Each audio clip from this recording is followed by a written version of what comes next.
Hey everyone, I'm Karl Saardi, one of the dermatologists working here at Valley Medical Group, answering some questions from the community about dermatology. What are some of the most common skin concerns you see in your practice? I think the majority of patients who come to Valley for dermatologic care are coming in for a new or changing growth of some sort that they'd like evaluated. And then we also see patients with a whole host of inflammatory skin disease, things like atopic dermatitis or eczema and psoriasis. I think hair loss is another very common reason for people to come to the dermatology office, and we also deal with disorders of the nails and the sweat glands as well, such as excessive sweating or damaged nails.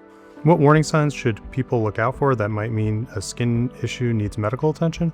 As it pertains to individual skin growths, anything that's changing rapidly or causing symptoms like itching, bleeding, or pain, that's definitely something to bring to the attention of your doctor. And when it comes to rashes, any rash that isn't going away or is causing more severe symptoms, particularly skin pain, itch, and if it hasn't responded to some of the normal things that we try, like just moisturization.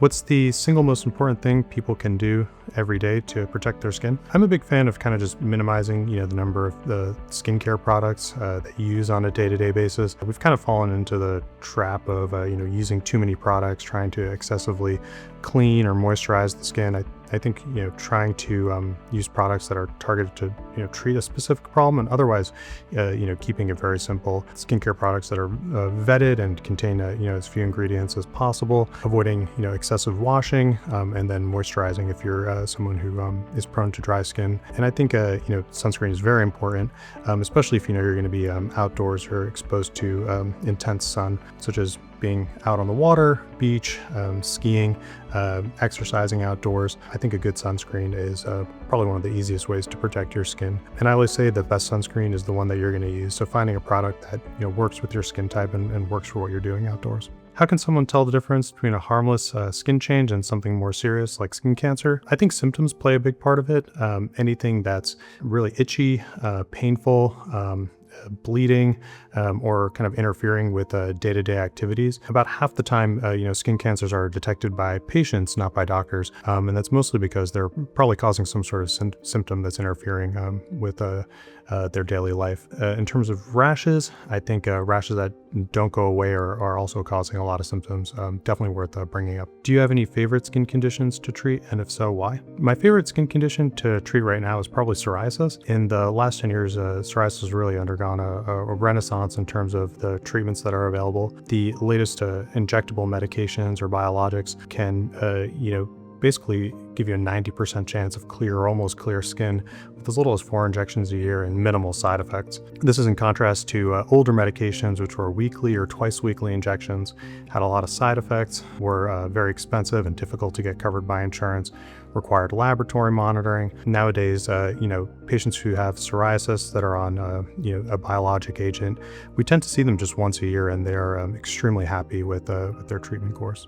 Can you explain how newer treatments such as biologics or immunotherapy are helping patients with skin conditions? Biologics is kind of an interesting term. When the FDA defines a biologic as any medication that's actually made in another living organism. So if someone is in a car accident and they're bleeding and they get a blood transfusion, getting those red blood cells from someone else is actually considered a biologic. Or if you have diabetes and you're on insulin is considered a biologic. But when we talk about biologics in dermatology, we're mostly talking about some of the anti-inflammatory antibody-based medications to treat things like psoriasis or eczema. The newest medications are extraordinarily safe and very, very effective, and with every generation they're only becoming more so. And immunotherapy is usually used in the context of cancer. The immunotherapies that are now available for things like melanoma have been probably the most important, advancement in the treatment of melanoma in terms of prolonging survival,